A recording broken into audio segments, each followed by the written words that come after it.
Bon, parce que si Vital Kamerhe, le gala de 6-7, c'est que l'homme a semé Monsonera. Ouais. Il a semé quoi? Bon, mais il a détruit la République, il a volé l'argent de la République. Hein? Il a détournement. Nalinga les alliés, Moyibi. Moyibi, Biloko. De Soraya, ça a la présidence. Ok. Hein? Bon, on les a y tata. Tata, ça la présidence, c'est comme on a ébimi. Dans le combo, on a assassinat, on a eu ouais. Kenga dit pas à la kiwi. Tout parce que l'association des mafieux. Comme on les a cité pour comment les cité. Yo ya cité pour ça qu'on a dit. OK. Alors ça na copie on a bien. Ba mituka bandako basura ba sombi na bana ba kibe na ba mina biloko tout bazu ba mbongo yango wapi. Et ça c'est ngama tembele. Ceux qui même accordé liberté provisoire ba accordé. Attends la liberté ba mise liberté provisoire bimi libanda. À cause de la sous contrôle de la justice. OK. À cause du matin on tambola té. C'est bon. C'est pas donc ça mbongo ya l'état. Ce sont les biens de l'État. L'État a la détruire. A détruire mbongo té. Bangonde bazaki na pouvoir. Et puis Bilondi est chef de l'État. Na bato batangi bazo détruire les biens de l'État. Monta fundi bango Vital Kamerhe. Ce n'est pas un individu.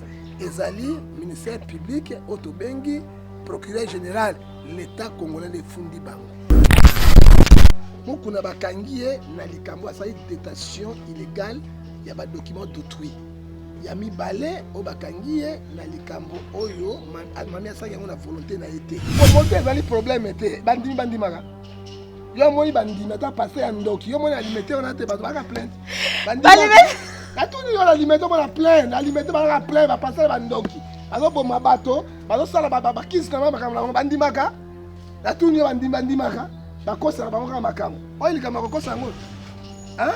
Est-ce que pasteur wana, prophète wana, akia mukuna te? Akufa to akufa te. Atika basi mbazo atika te. Atika yango sikona bakosa kama kama. Siko pourquoi mokando bakangi mukuna sa akangi yango. Eza ya mukuna. Oui. Ya ndako na météo. Mami baki météo ndenge. Mami azako landela mokanda lopango. Ata salinga ibu. Abina bem kuna zwabu ka pango pesa likambe sila te. Ye moko alingaki yango. Siko marche boko sala. Boko sala mobulu di ya quoi? Mok pasa mukuna bakangi na likamoni. Akangi na likambo yo. L'État boy yango okolo veki mukuna. L'église na. O lié na lieu saint, très saint. Oui. Aloba comme Yesu. Aloba. Bobetila Kabila maboko papa. C'est là où Dieu est-ce que c'est mon cœur de Dieu, c'est ça aussi? C'est ça on se moque pas de Dieu. Mais dans le cas où la prophète ngefa maboko, on les a lisumuté. Obet la prophète ngefa maboko, na lié très saint, bet la nzambi. Bah OK. Mais ce n'est pas prophète ngefa. Mais qui est Kabila mwana na spirituel?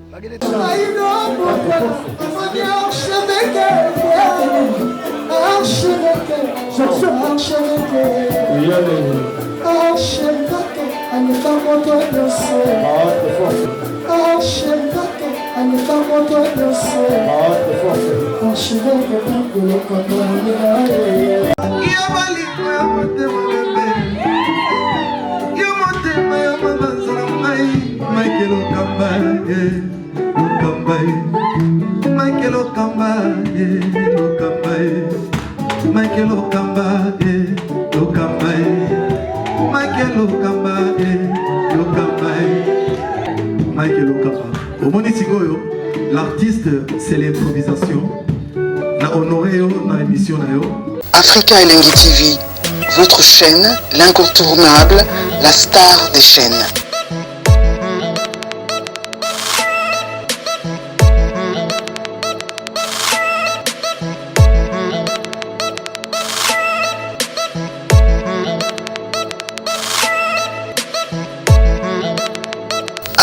Africa Elengi TV, la magie de l'info.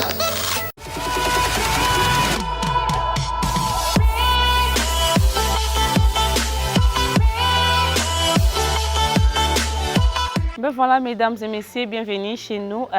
C'est votre site, votre chaîne YouTube Africa Elengi. Alors, merci, vous êtes en face de votre humble aventuriste pour la jolibilité. Alors, un grand merci à tous les abonnés et les non-abonnés parce qu'à chaque fois que nous entrons chez vous, vous nous recevez avec beaucoup de gentillesse.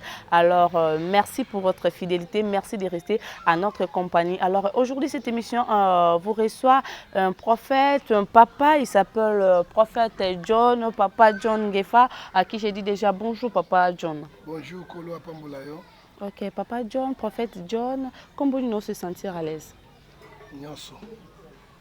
To bon te nzambe. Ok. Tata, to pese mission maboko na yo, yo bana na biso sukisa na biso. Moli moneka mabiso na kombo na Yesu Masiya. Amen. Amen, papa. Mais voilà, le prophète John Ngefa a annoncé en politique. Alors aujourd'hui, nous allons passer de bons moments avec lui. Alors, pasteur déjà. Pasteur déjà, comment vous allez? Bon, on a bien, malgré le confinement. Confinement. Est-ce qu'il y a un confinement? Tout le monde passe, il faut passer dans la calamité. Alors, papa, prophète, prophète, pasteur ou prophète kaka? Nazali, prophète du peuple. Ouais. Nazali, na 4 Éphésiens 4, verset 11. Oui, oui. Il y a prophète Naï. On attend d'attendre de la fin. Nous avons encore la sentinelle, Ézéchiel 33, verset 7. On a gagné la loba pour être baimboka bayoka et puis tolengela pour na kuyana mwana moto. Ok. Ba prophète biso to yebinde to vani na prophète, le prophète a ko loba le roman boya vinanga. O peut-être na betela été menzamba la kisi. Donc comme il a repé déjà aux vision moko pour na mboka na yo. Ezaï bato lokuta. Hein? Oh. Amos c'est toi, c'est le but, Dieu ne fait rien sans tout faire, c'est le serviteur. Nous connaissons un peu, nous prophésions un peu. Un grand prophète, le Kola Élisée.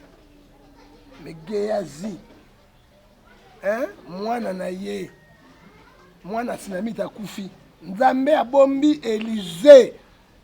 Mais aïe bisina Géazi voleur, détourneur. So moni prophète. Avant la télévision,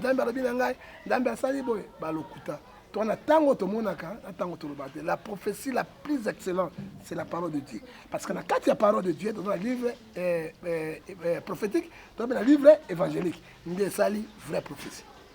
Est-ce que tu as dit que tu appel? Oui, oui, oui, appel. Dieu m'appelait parce que oh, Tita, oui. Oh. Ah oui, oui, oui, grand yanké. Il y a une façon de faire. La chanda mingi te. Père spirituel nous a nani soto kokoeba. Père spirituel nga. Père spirituel nga ezali azali na oboso na Allemagne. Et to accompagner qui na Tony Ngefa et to longwe wana et puis nazala bango ebele parce que tant encore depuis la théologie na philosophie parce que na yekola ki eschatologie, jamais. Et ça, déontologie. Déontologie, parce que j'ai étudié, je suis un spécialiste en anthropologie, puis dans eschatologie. Alors, Boibou Kundo, professeur Bola, alors nous avons encadré la battue maillée les mingi. Et tant nous avons défendre qui na étude dans eschatologie, na défendre ici eschatologie. Les 70 semaines à Daniel, la défendre 7 signes. Et tant on a défendre yango professeur Mog ya Muluba Boubou Kondo avec Bisangai, mais je n'ai jamais vu un étudiant, un homme de Dieu avec défendre ma cambo ba professeur madame même incapable yango. Et c'est là abaki monoyo à cause de la prophète Monen. Et c'est là dans la classe basanganaki kutianga maboko lokola prophète Nzambe. On a zoloba et uté pas Nzambe, ça ne vient pas de moi parce que ngana gra yanké. Oh.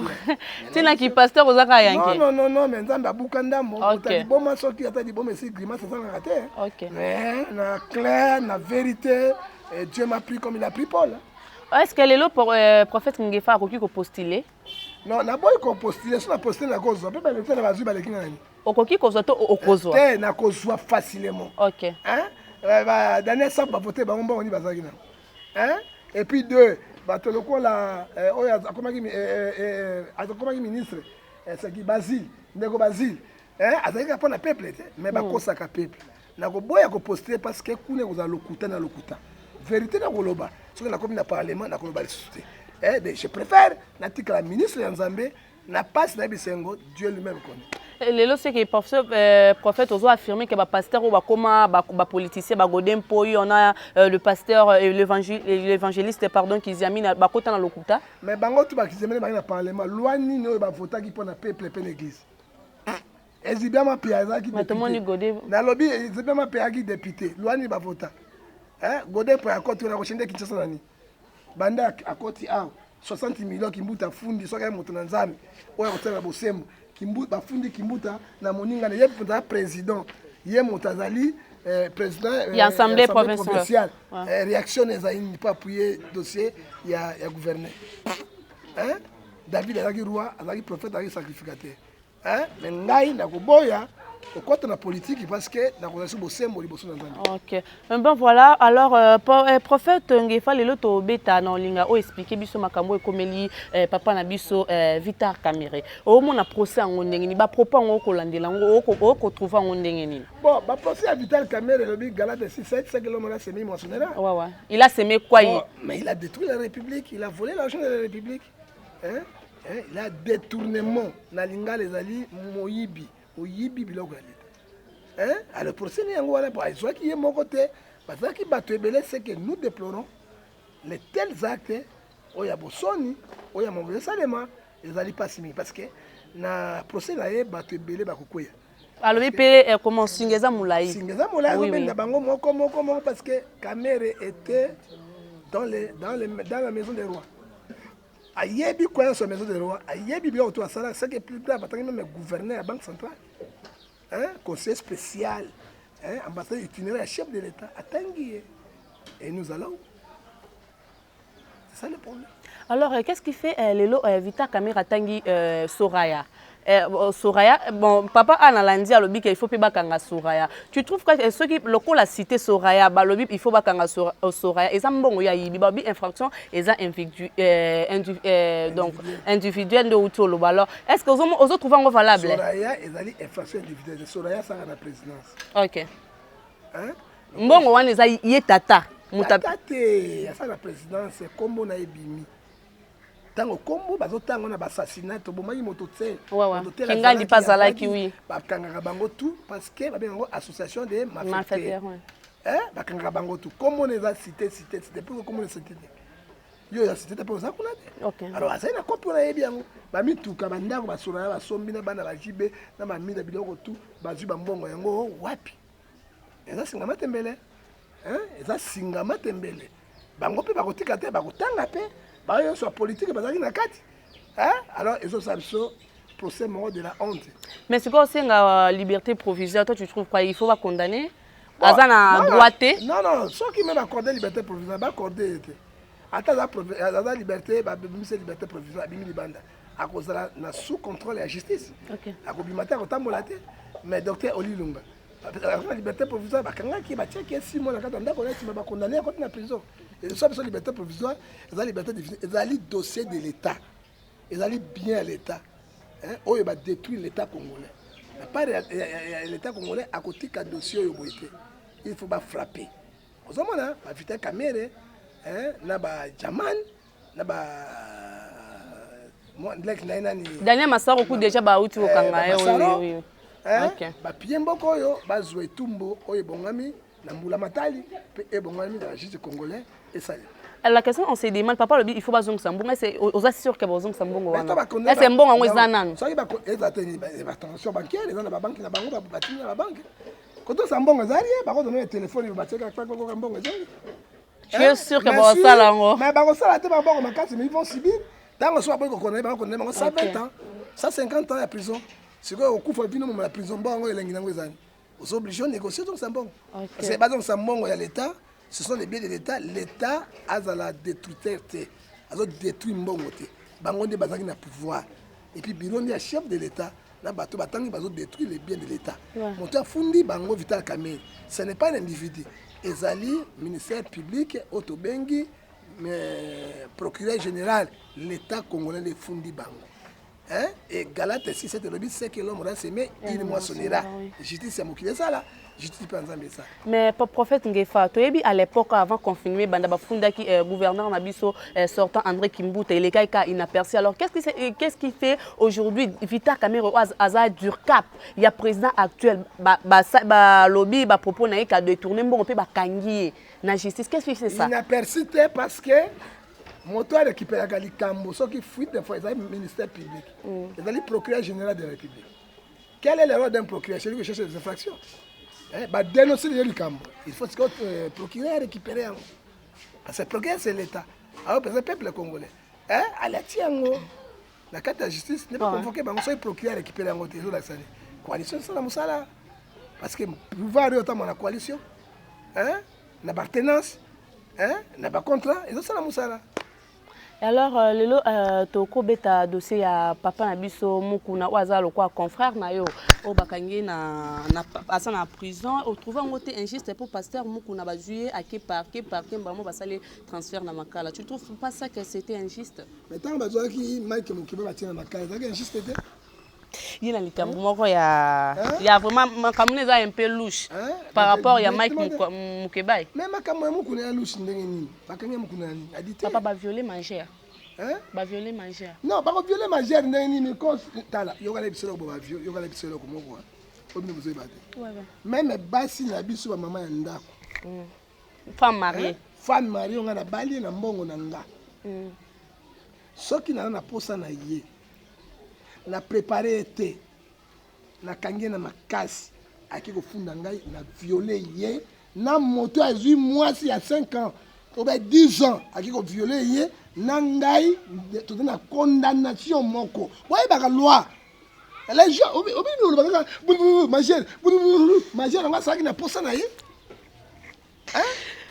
c'est ça le problème ouais ba loi on a vu c'est très capital il faut tout d'abord aborder na négocier na ye. On négocie na moi so bala. Mais oui, ala punda na yo. Mais c'est je te dis ala punda na yo te. Azali tracteur na yo te. Il faut na négocier na ye, na travailler na ye, na aborder ye conscience nécessaire. Femme mariée, je te dis, na conscience les botangaka. Botanga mibe ko loi code de mariage na makambo nyonso. Soki kana ye na drink na ngai. Parfois, ce sont les gens qui maman, soki procureur a vu à Fundingai, n'a violé ma femme à la maison, n'a a condamné à 5 ans à 10 ans de service pénal. C'est ce que nous avons fait, et ça a été un peu majorité. Est-ce que ça a la conscience? Mamie Chibola. Ça a la conscience? Non. Akamati, peut-être été. Akamati, nini à l'État. Akamati nini? Akamati saisie illégale ya document ya ndako ya bateau illégal. Ya mobali ya mami. Ya mami. Mami pas sa deuxième femme. Mais ça deuxième femme mais balou ba bota bala basi bon. 7 8 9 10. Ozomona deuxième femme moi sina ye. Aboti ne pe mwana. Azali ndako moko. Premier bilan na oui ya bo fena ba vivre. Yo saisir ya. Ya mi balo ye ko intimider ye. Mukuna bakangi ye na likambo asali détention illégale ya ba document d'autrui. Ya mi balé o bakangi ye na likambo oyo mami asali yango na volonté na été. Makoma ina mutuka ndenge nini? Metango mutazo luka eloko mama ngana za tribunal te. Oyo ça siko ngiko sambi sangai na bima na makamwa jipa totika ba juge ba samusala ba. Parce que papa na église ne ba sage femme ya église na ye ba lobi ke eza biloko moko ba monter pour na pasteur na bango. Bon ko monter ezali problème te bandimi maka. Yo moni bandimi ta passer ya ndoki yo moni alimenter on a te ba plainte. Bandimi. La tout yo alimenter on a plainte, alimenter ba plainte ba passer ba ndoki. Azo boma bato, ba sala ba kiss na makamla bandimi maka. La tout yo bandimi maka. Bakosa bango kama makambo. Oili kama kokosa ngo. Est-ce que pasteur wana, prophète wana, ali amukuna te? Akufa te. Atika basi mbazo atika te. Atika yango sikona bakosa kama makambo. Siko pourquoi mokando bakangi mokuna akangi yango. Eza ya mukuna. On vient de bomi mukuna. Faut dire la vérité, boko tombukela nini? Bon négocier na mami. Tanga sala ki makambo wana. Mami aza ko enregistrer. Tanga tuni na bi toke na biso na sans fil kuna. Ba tuni mu kuna pas sang. Wana ndako na sans fil na zana ngolo kuta. Mami aba ndako sans fil ndenge. Parce que mami météo papa météo yi. Ndako na météo. Mami aba ki météo ndenge. Ai ba kana ndako na météo ni. Mami aza ko landela mokanda lopango. Ata sali ngai bo. Na landi bodio. C'est que grand bodio. Ndi asali yango te. Est-ce que benga ki ete? Abesaki mami $1,500 te. Bazu téléphone wana te babina bemu kuna zwa buka pango pesa likambo sila te ye moko alingaki yango siko marche boko sala mobulu di ya quoi basa mukuna bakangi na likambo ni akangi na likambo oyo l'état aboyi yango bakangi na likambo l'état aboyi yango ni likambo ya kabila yenge nsima na makambo so ye nsima faut dire la vérité Bible ezobisa biso na 1 Thessaloniciens chapitre 4 verset 3 ce que Dieu nous demande la sanctification des fruits la débauche mais Galates 5 19 elobi nango Père le fruit du Saint-Esprit elobi na Galates 20 elobi nango c'est ça tant que tu as dit que la contingence bakangi mokunani mais papa yo lobi moi ça mokuna koki pe ko porter sous plainte ya na mami ya mami parce que asali pas ditaire na mobile na est-ce que ko simba c'est ko simba loi justice oui parce que mami on loba nga mobile na violer nga mobile na violer était parce que hier obaki moi si mobile ya bato yo tangana ki dépend quand tu sais la loi congolaise est-ce que ça peut tenir des marches wana peut tenir plusieurs fois na tini batinda te musanga batinda bato te mais ce qui va compliquer mais va compliquer na nzela wana ozomona ngala zana yo eko funda ngai ma président ko poser plainte mais ce que yo ebaki ndengo parce que mobile ya bato mobile nanga za illégal abali nga légalement juste pourquoi yo alors papa prophète Ngefa aza confrère aza papa nabino dans moninga nabino pasteur c'est likambo mari papa aza fautif est-ce na yo moko ozomona te que za frappe nzambe parce que ba misu ba oloba que za frappe ya nzambe on se manque pas de Dieu est-ce que l'évêque mukuna se manquer de Dieu moko l'évêque mukuna na église na o lié na lieu saint très saint oui aloba comme Yesu aloba la Kabila Mbaboko. C'est là où Dieu abîme. Est-ce que c'est mon cœur de Dieu, c'est ça aussi? C'est ça, c'est qu'on ne se moque pas avec Dieu. Mais dans le cas, Bobette la prophète Ngefa Maboko, on est allé sous-monter. Bobette la prophète Ngefa Maboko, n'a lié très simple, Bobette la Nzambi. Bah, ok. Mais ce n'est pas prophète Ngefa. Mais qui est Kabila? Moi, dans la spirituelle, malgré les chefs d'État. C'est là où Dieu est là. Vous voyez, il y a un Nzambi. Ephésiens 5 verset 6 bakosaka nzambe te ndenge omoni frappe monene oyo ebetami totika bajuji na nzambe basala mosala nakoloba mingi est-ce que prophète Ngefa bokosala démarche moko parce que déjà bana bandala bafidèle na ye bazotomboka mpona kebakende kosala désordre osala basoda na l'état la force reste à la loi il peut aza na population nini ekosalema koleka Tshisekedi lepe na tuni yo population nini ekosala oyo koleka Fayulu population ça yo les gars jambe bem bon luka makambe tika makambe za to tika nani l'état sa musala na ye ela wala senga bato amuku na bo mami oti na epa muku aseka ba ke na négociation na ye mami on va vendre un hôtel mais quand monter un hôtel parce que ba na sécurité na ye ba ke na négociation alinga pe akolinga et puis muku na pas donc ça mikana na ye alopango ya bato c'est ça le problème pour côté libolo on est yango. Est-ce que Samba ya Moukoune il faut rendre en public donc à la télé? Moukoune a homme d'état qui est en public pour ça. Peut-être pour ba nouvelle. Pourquoi là on est malongé comme ça? Ba nouvelle là on n'y a malongé comme mais pas Moukoune. Ba la sali mais ils ont touché l'église. Ils ont sonné l'église. Tous défendent l'individu, tous défendent l'église. Moi je défends l'église, on défend l'individu pour montrer que c'est faillible. Montrer que c'est faible. Prophète Ngefa yo zolo ba journaliste ba ya gebela tsa so ba matoya we ba ngota bino ba journaliste ba si bo ya gebela we apena ba vina bino ba ko tira biso matoya ta na laisser faire te aussi mbate so na laisser faire c'est bolo na ngama ko mais so muto kanozo kaka papa so muto kanozo kaka Bible elobi na likambo impudicité na Jacques chapitre 4 verset 7 alors bien résister au diable, il fuira loin de vous. Et pour l'impudicité, fouiller l'impudicité. Parce que la femme a un pouvoir extraordinaire. Il faut la vérité. Comment comprendre moi, je comprends, la femme a un pouvoir extraordinaire. Donc, ça va se pouvoir de Samson. Abimsa, c'est à cause des femmes. Attention, attention.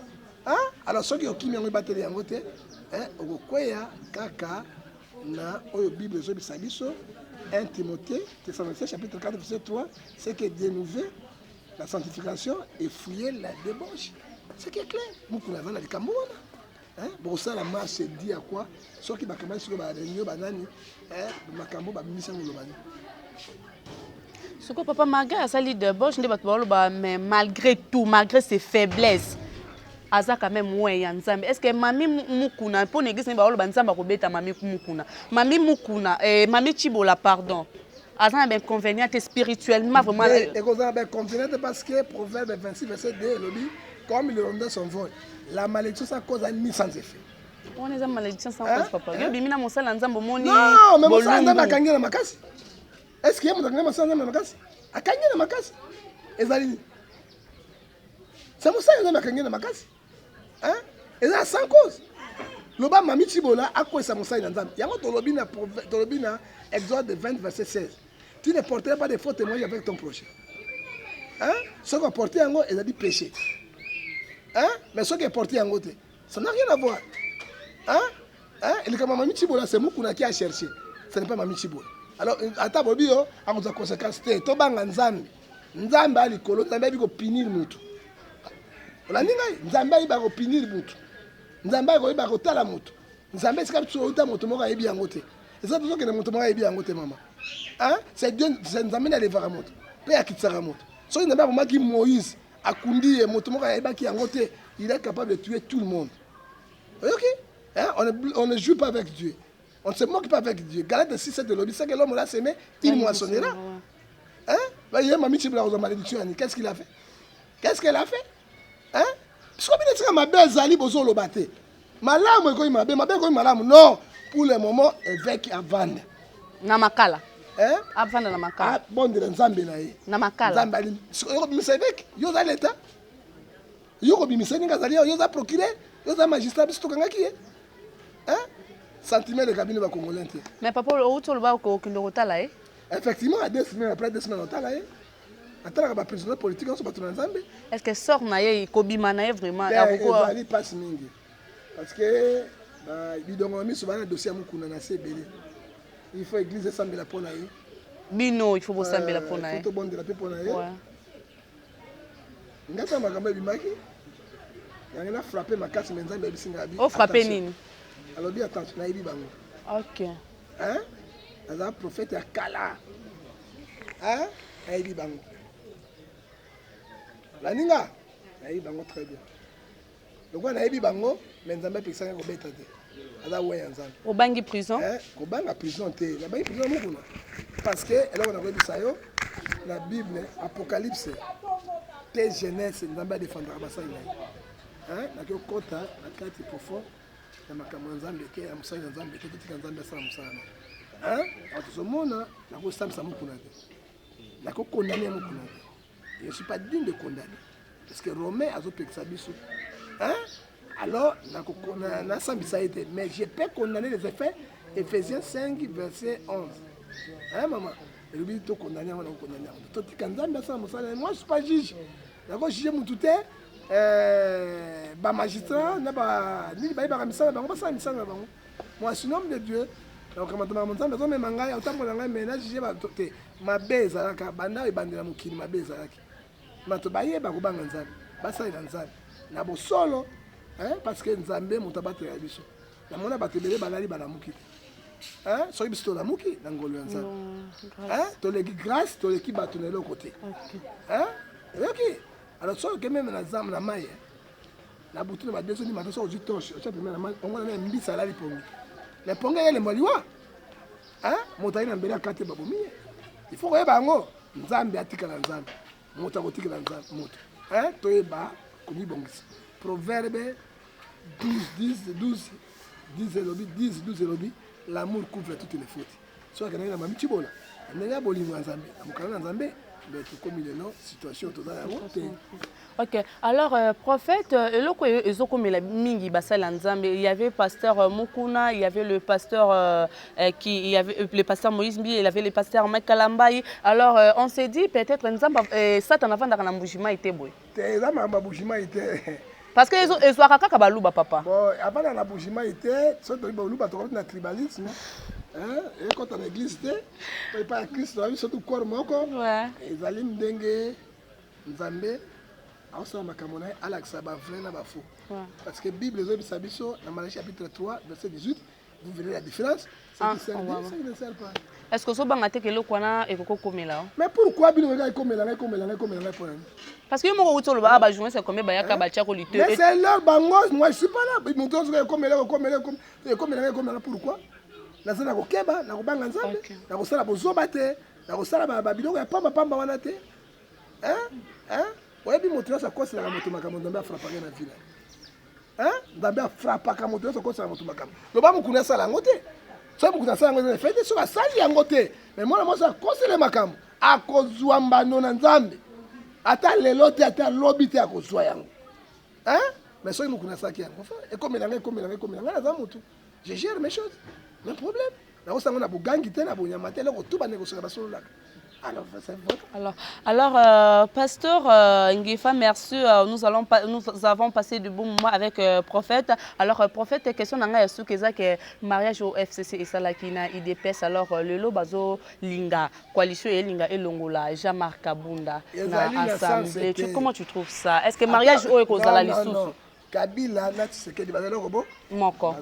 Ouais. Quand on parle de FCC, oui. On parle de Kabila. Oui. On parle de Kash, oui. On parle de Tshisekedi. Oui. Attends, jamais qui va l'ongler, parce que mon tour ils ont fait. Bon, ça m'a dit il c'est ça le problème. Mais quand il y a Kash, il y a AI, ezali. Attention, parce que quand il y a Kash, tu as un INC, tu as un AI, AOAR. C'est que les gens oublient. Et il y a Kash. Alors, même si le moteur de pèse abimité, il y a AI. AI appartient à Kabila. La majorité parlementaire sénatoriale. Donc, l'oko oyo et qu'on change wana exact parce que Kabila na Tshisekedi ba na bon terme. Est-ce que à travailler bien, c'est ça le problème? Est-ce que ne peut pas travailler? Est-ce que ça bloqué mboka na maboko? Loi yo sur la banque. Est-ce que travailler? Mboka zo décoller? Tshisekedi il a à cause de la président, il peut avoir les bonnes initiatives. Mais autorité budgétaire na mboka, ils doivent parler. Parlement il y a Kabila. Bloc Cadena. Bloc Cadena. Okay. Ben voilà, prophète Ngefa, nous sommes déjà à la fin de cette émission. Merci à tous les abonnés et les non-abonnés. Merci à mon chef Mike Lokamba. Merci à Charlie Lokamba, petit Mike Lokamba. Alors, Mike Lokamba, ne m'as-tu dit il y a mon raté. Attendez discipline.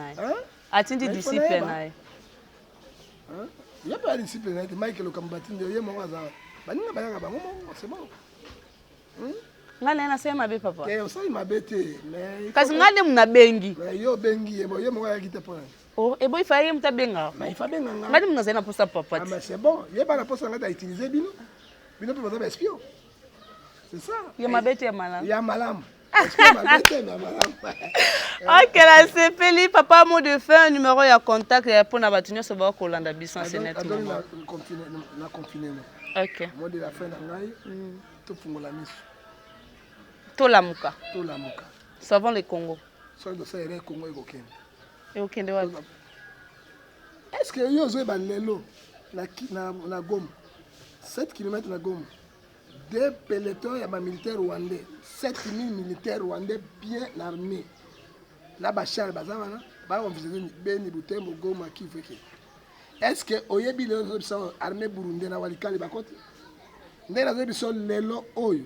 Est-ce que Ebi kuna na Tanganyika 3 et comme il y a 3 localités là biso drapeau Zambie zo préparer boto liam. Oye ba na mboka na biso le dollar comme na 19000. Oui, wana na. Comment les gens vont vivre? Ils ont et 14 mois sans se préparer. Lelo ba ni motion de destitution ya jamais Kabouni. Oye bi ni conséquence ni ko sale. Mboka za likola clique. To bon de la pona mboka. Pourquoi pas ça va tomber? Ta mboka za na clique. C'est que dans mon 2021 aux la crise makasi koleka 2020 tout aussi si on te maroma be koleka 2021 musika pour besoin la position d'un peu raison qu'elle était moi je dis la vérité alors il y a un mbote na pesa moto mbote te na tota papi na kaisa lokolo lingo bwaka na bwaka mutu te ya bwaka nzambe mais papa na ndenge moko tala makambo ngo confinement penza malade za bona malade ki kozala. On a moins de détergent. Mais il faut le battre, il faut le déconfiner. Oh, malade Zali mal que bazo semi saté. Malade mais na poto mais en Afrique. Exactement. En Afrique Zali tu as 1,8% au bazar te. C'est qu'il faut te mériter tout ça vaccin. Vaccin aux vaccin na poto bazu yango te aux vaccin en ndenge. Biso to ba mayele. Bino mayele ani. Oyo sali vaccin. Qui si même au Jérôme asali yango, on met ça à zone dimangote, mais médecin africain zone dimangote. Mais chloroquine bandimi en. Chloroquine bandimi pe yango parce que ça ba fait secondaire. OK. Ba fait secondaire, moto nga so meni chloroquine, au moins nga ndenge mi ko secondaire partout dans autres. Et puis chloroquine est la molécule ya kala. OK. Donc, pas de vaccin. OK. Alors, papa, numéro à contact après tout Kabouana Busson. 0249 43 89 610 49 41 00243 81 877 26 78 00243 99 99 42 937. Parce que Mbote, Jésus-Christ, l'homme de Galilée, l'homme de Souffle. Mais voilà, donc ça va bien que papa m'a envoyé mon compte. OK. Bon, deuxième fois, on a vu secrétaire. Mais oui, parce que dans la émission, au téléphone, on m'a vraiment piégé parce que Batangoto Bobo va être belé. Vous avez pas? Il n'y a pas de il faut pas m'appeler le gars là. Mais oui, Bible et lobby, dans Matthieu 10, verset 16. Je vous envoie les brebis au milieu de nous. Soyez prudents comme les serpents, oui. Donc il faut aller prudent comme un serpent. Un serpent. OK. C'est ça. Alors, papa, un mot pour le site Nabiso Afrique Elengi. Et que nous liboso, et bien pas molabino, vous avez courage dans mon sala. OK. Parce que la Bible des Sabiso, la Josué chapitre 1, verset 8, que cet livre de la loi ne s'éloigne pas de ta bouche, médite nuit et jour. Oui. Lève-toi, prends courage. OK. Nous avons besoin de plus courageux. Nous avons courage, courageuse, les ambassadeurs. Aucun liboso pour ça les comptes. OK, merci papa de vouloir passer de bons moments avec nous. Merci beaucoup que nous d'être venus. OK, merci papa. Et merci à Charles Lokamba. Et merci à Charlie. Richard Lokamba. Ah, Richard. Bon, bah fête à Karader, le 27, c'est le jour de son anniversaire. On va fêter Marie confinement. Alors, merci à tous les abonnés, les non-abonnés. Alors, pour s'abonner, c'est gratuitement d'ailleurs à notre site Africa Elengi. Alors, ce Tinga Yabinorit pour la jolibilité. Alors, quant à moi, je vous fixe rendez-vous au prochain numéro de cette émission. Portez-vous bien. Bye bye. Tu fais bien, on va sur la map, je t'ai là.